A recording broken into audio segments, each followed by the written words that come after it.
Hay un gran vacío en el sur del Atlántico. Si vemos el mapa, vamos a dar una cuenta que no existe una cooperación comercial, una cooperación de intercambio en el vacío del Atlántico, del sur del Atlántico. Nosotros tenemos que llenar ese vacío para cooperar entre nosotros como dos continentes. Hace apenas 2 años, Muammar al-Gaddafi, líder de la revolución libia, hablaba de consolidar la unión entre los países de Sudamérica y África. Y yo voy a luchar para construir el SATO, la alianza entre Sudamérica y África. Yo tengo una visión, tengo una ambición más allá de todo eso. Yo quiero que exista una unión, una articulación entre América Latina y África y además Asia también. Queremos unir los 3 continentes, construir la nueva frente del sur. La idea de Gaddafi era crear un organismo semejante a la Organización del Tratado del Atlántico Norte, un ente paralelo que llenara el vacío existente en el sur del Atlántico. Pero este vacío parece que lo quieren llenar los gobiernos que históricamente han ocupado, invadido y colonizado sin más resultados que pueblos empobrecidos y oprimidos. Libia parece ser vista como la caja chica del imperio.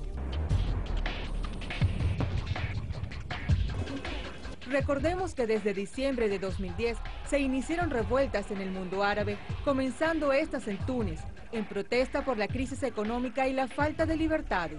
En Egipto, Yemen y Jordania también se vivieron semejantes manifestaciones de calle contra sus respectivos mandatarios, a quienes acusaban de provocar altísimos niveles de pobreza, desempleo y corrupción, además de exigir elecciones libres y transparentes en algunos casos.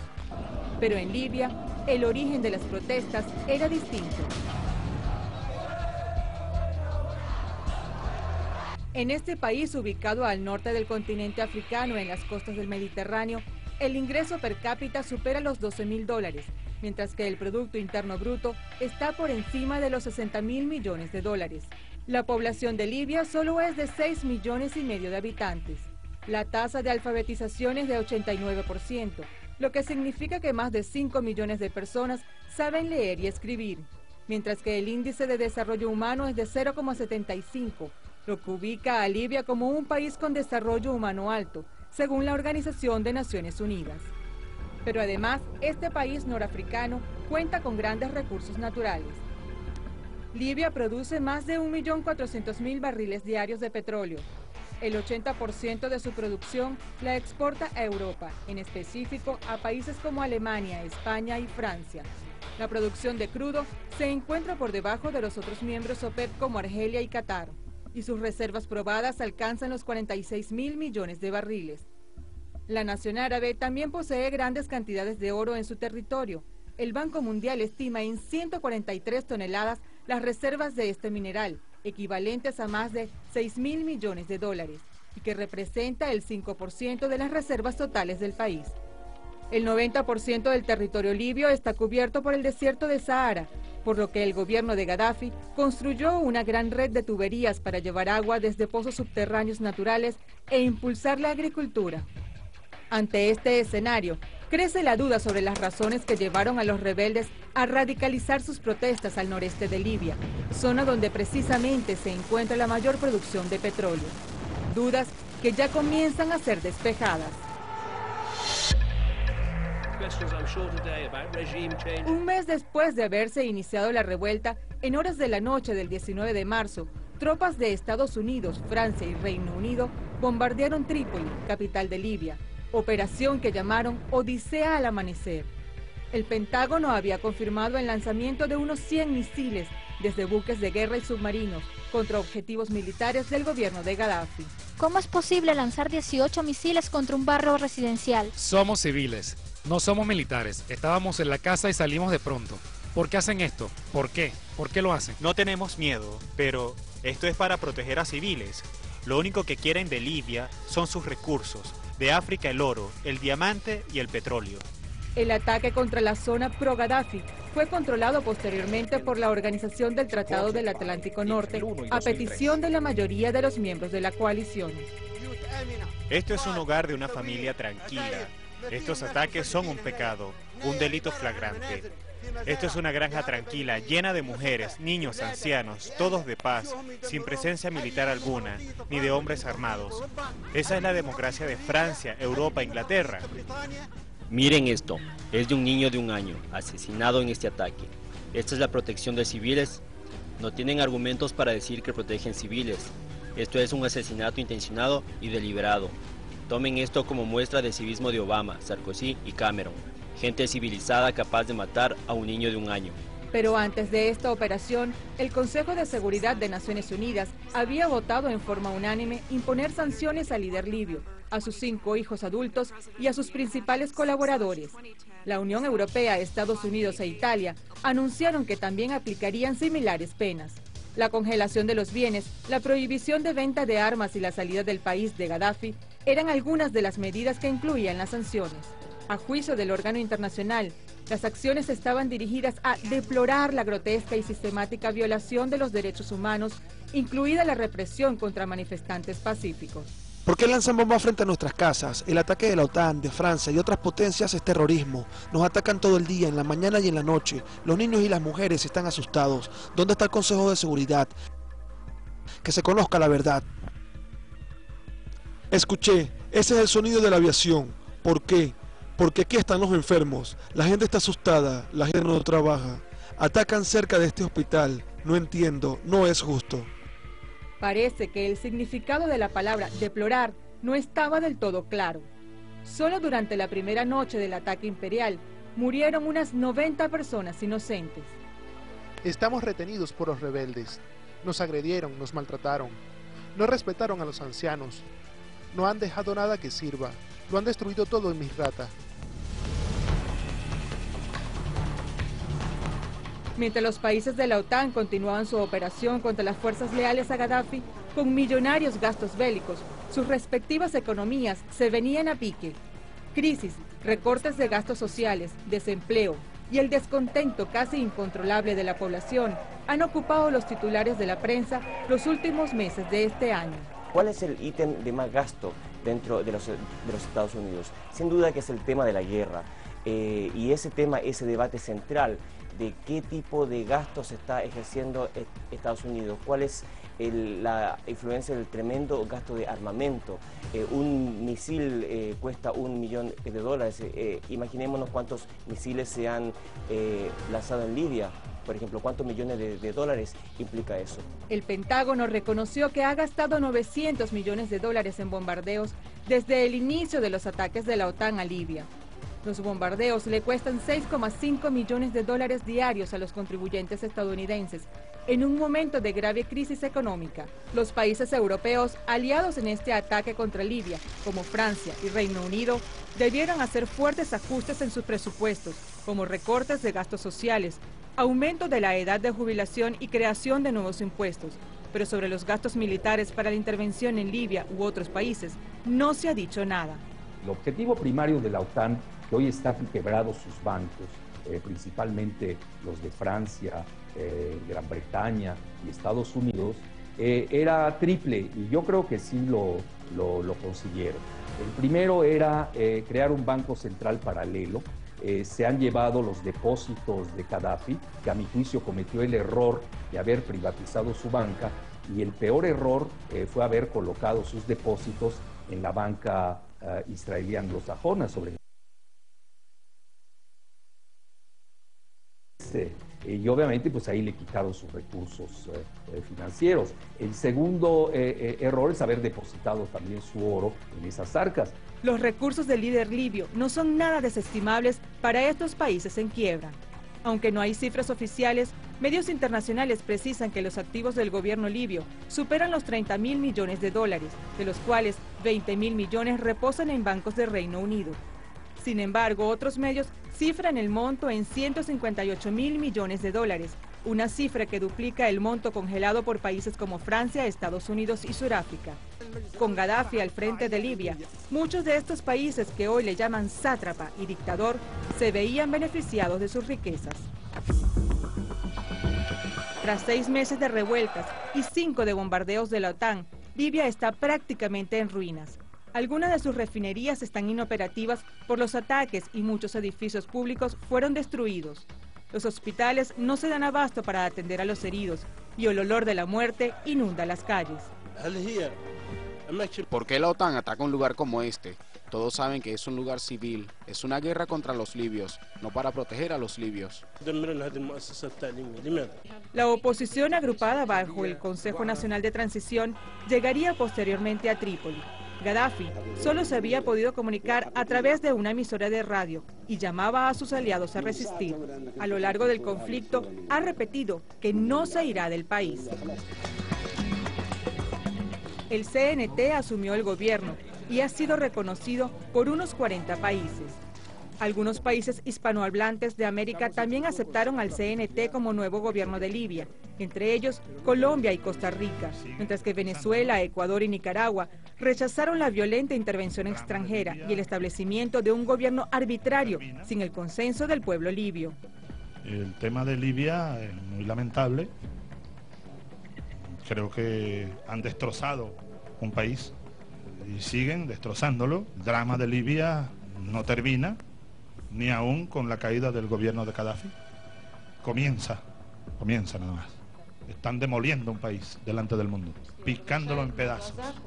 Nuestro presidente de la República no solamente recibió una delegación de la Junta de Reconstrucción de los rebeldes de Libia, sino que ha manifestado su reconocimiento. Pero igualmente somos totalmente respetuosos de la postura que también han tomado países de la región de criticar lo que ha estado pasando en Libia. Legítimo o no, el Consejo de Transición ha advertido que la nueva Libia mantendrá sus relaciones comerciales solo con aquellos países que apoyaron su lucha de liberación desde el primer momento y agradeció el apoyo a las potencias occidentales. Como ven, esta gran revolución tiene dos armas. El arma básica de la revolución es la revolución que se pagó con sangre. Sin embargo, uno de los aspectos que nos facilitó obtener esta victoria es el hecho de que el resto del mundo la reconoció. El hecho de que los países más importantes como Francia e Italia la reconocieron. Eso es mucho. Pero la Unión Africana, organismo impulsado por Gaddafi, se negó a reconocerlos como gobierno de Libia. Todavía hay enfrentamientos en Libia. Creo que esos son los hechos. Si hay combates, hay una lucha, por lo que no podemos sentarnos aquí y decir que ese es el gobierno legítimo. La primera acción del Consejo Nacional de Transición, una vez instalados en el gobierno de Libia, fue pedir el desbloqueo de los fondos para ayudar a la reconstrucción.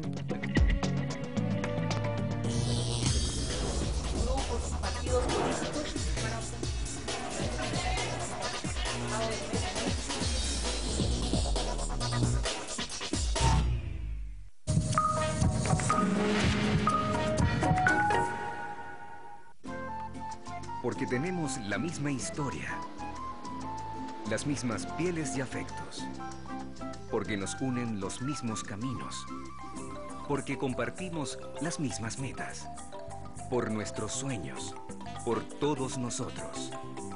Llegó la hora de unirnos, de integrarnos en un solo valor, nuestro valor, el Sucre, porque la patria es América.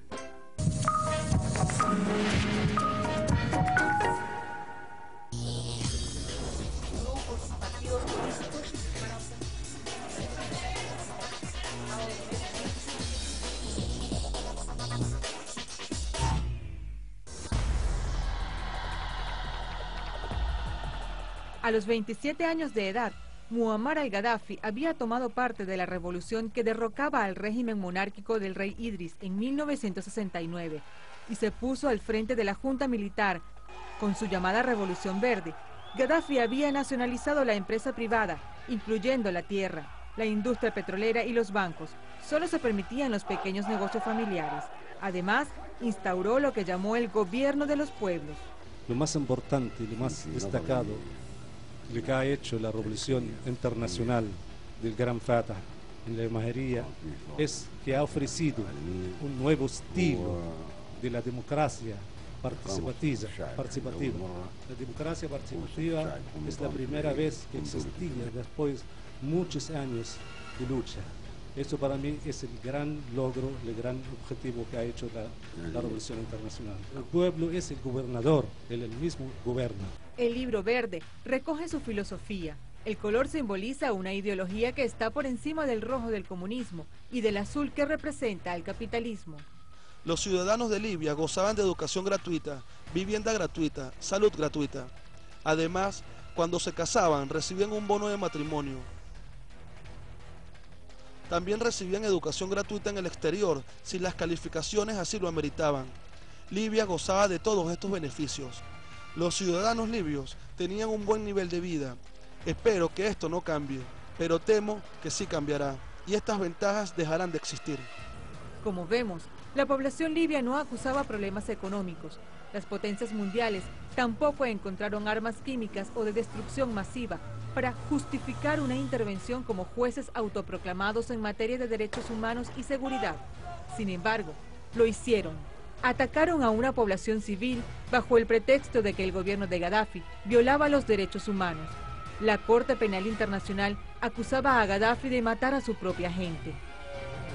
Bueno, si mal no recuerdo, las organizaciones de derechos humanos que han ingresado a Libia han informado que no habían amenazas de que Gaddafi esté masacrando a su gente. Y todos esos son reportes e informaciones falsas. Gaddafi dijo que si los rebeldes bajaban sus armas, todo estaría bien, caso contrario serían perseguidos. Gaddafi no estaba tras la vida de ciudadanos civiles, no hubo violaciones a mujeres. Todas estas eran mentiras, todo a fin de convencer al público de este país. Mucho se ha hablado de la manipulación mediática en estos conflictos, principalmente por parte de las grandes cadenas de noticias manejadas con la anuencia de los gobiernos imperialistas. Claro, lo que tenemos es algo muy diferente de las guerras convencionales, las de las películas, ¿no? Porque acá tiene un papel preponderante la manipulación de la información. Recordemos que nunca vimos fotografías ni imágenes de represión por parte de Gaddafi contra su pueblo, ni grandes marchas que estaban siendo reprimidas. En todo el resto de países lo vimos, ahí en Libia no, y por eso se construyó un escenario ficticio que pudiera legitimar luego la invasión. Yo creo que eso es la característica más relevante. Con la llegada de los rebeldes a Trípoli, a mediados de agosto, los rumores se intensificaron. Hablaban de la toma de la Plaza Verde, lugar de los aliados a Gaddafi. Anunciaban también la detención del hijo mayor, a quien veían como el sucesor del líder. Pero todo esto fue desmentido, evidenciándose que esas imágenes eran un vulgar montaje.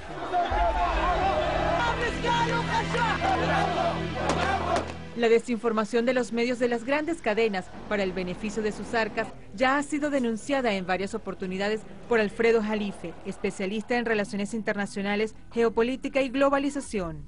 Lo que estamos viendo, cuando Estados Unidos y la OTAN capturan el petróleo de Libia, se lo están quitando a China y se lo están quitando a la India. Ese es el verdadero juego estratégico que hoy estamos viviendo en la región y que desgraciadamente muchos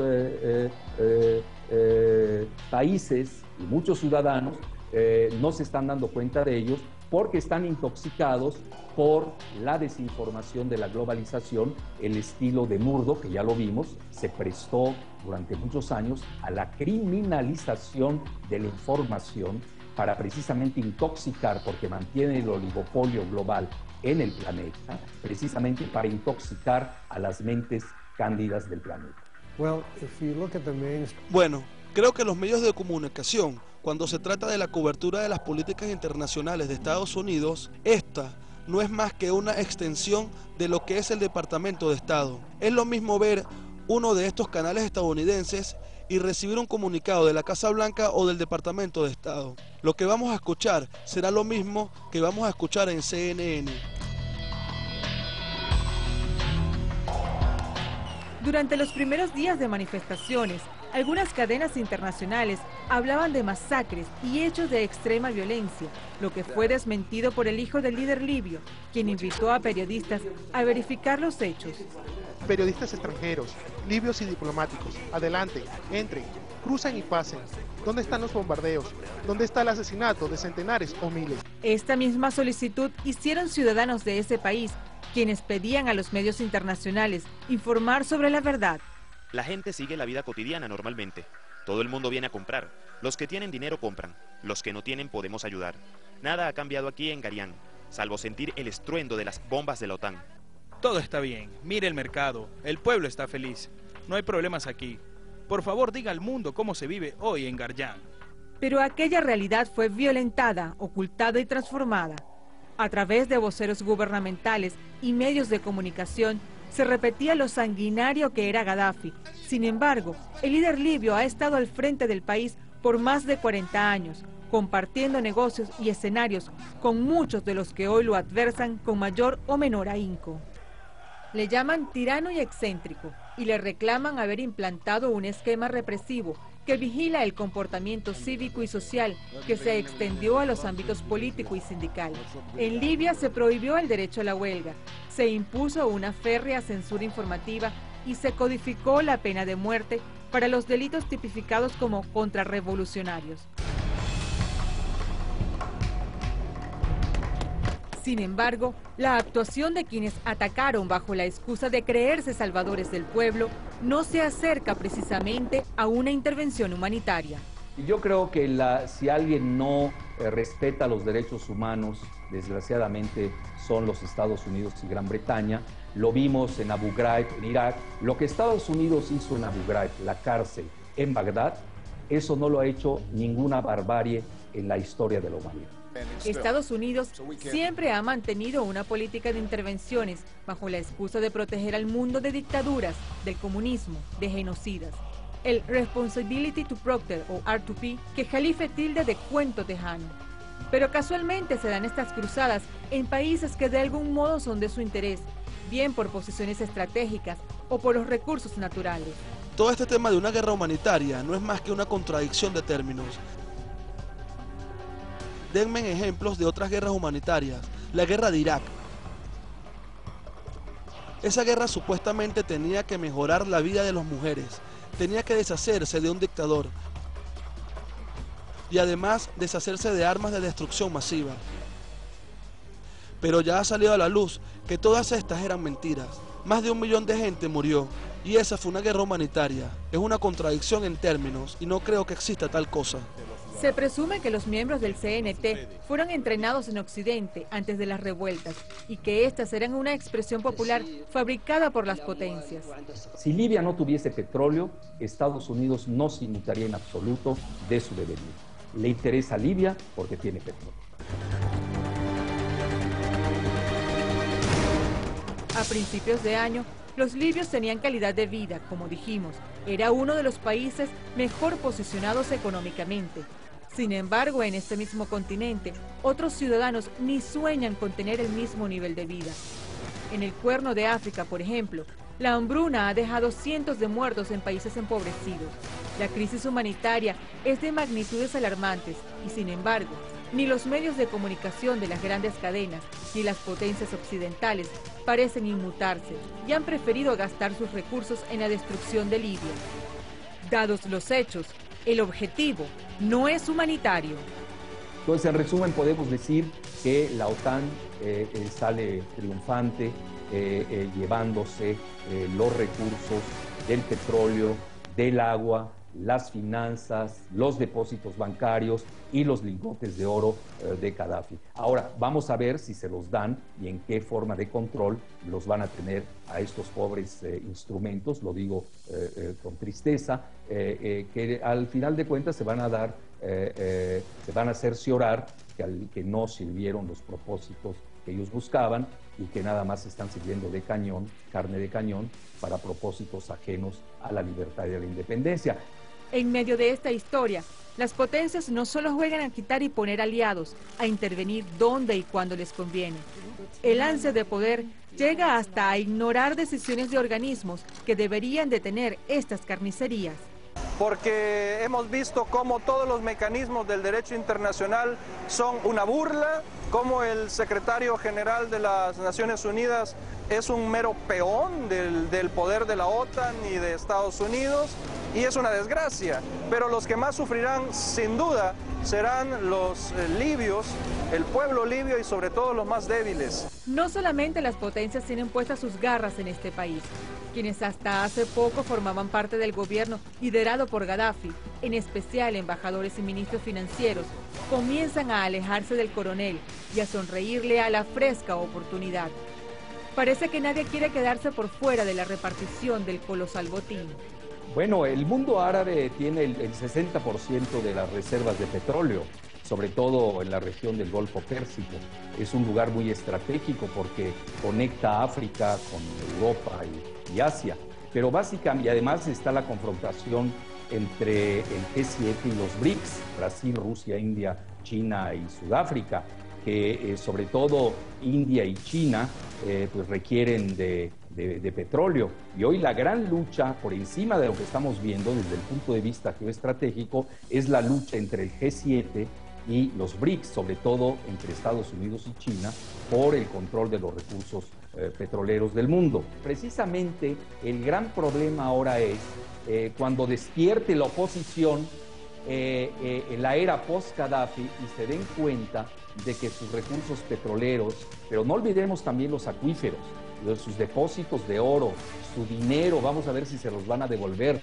Con o sin Gaddafi, los analistas apuntan hacia la consolidación de nuevas potencias, en especial de los llamados países emergentes, agrupados en el BRICS. Estamos ante un nuevo mundo multipolar y estos estertores pues son los mecanismos de las aves de rapiña que necesitan vivir de su adicción por las materias primas, porque de otra manera su decadencia sería más estrepitosa. Pero tampoco hay que equivocarse en las lecturas. Hoy la OTAN obtuvo un triunfo táctico, pero desde el punto de vista estratégico están perdidos. Un triunfo con olor a muerte, a carnicería, a destrucción. Un triunfo que aún mantiene a los pobladores civiles libios en medio del fuego cruzado entre los dos bandos.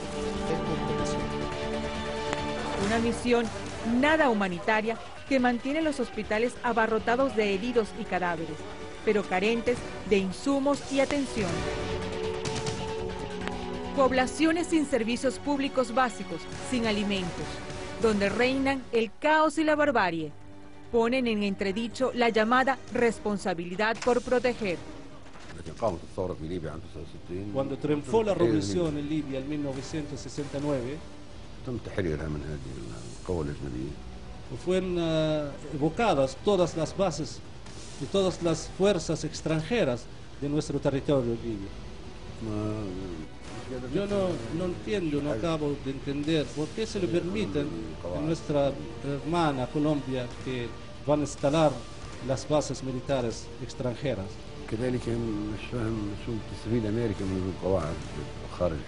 Yo tampoco lo entiendo porque los americanos entienden o pretenden instalar bases militares fuera de sus territorios.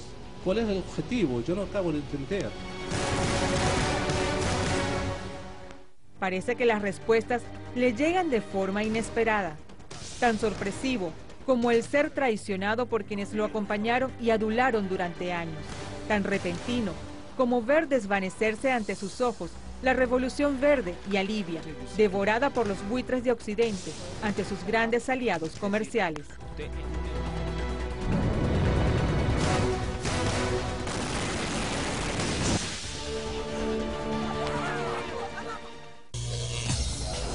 Grupos y partidos políticos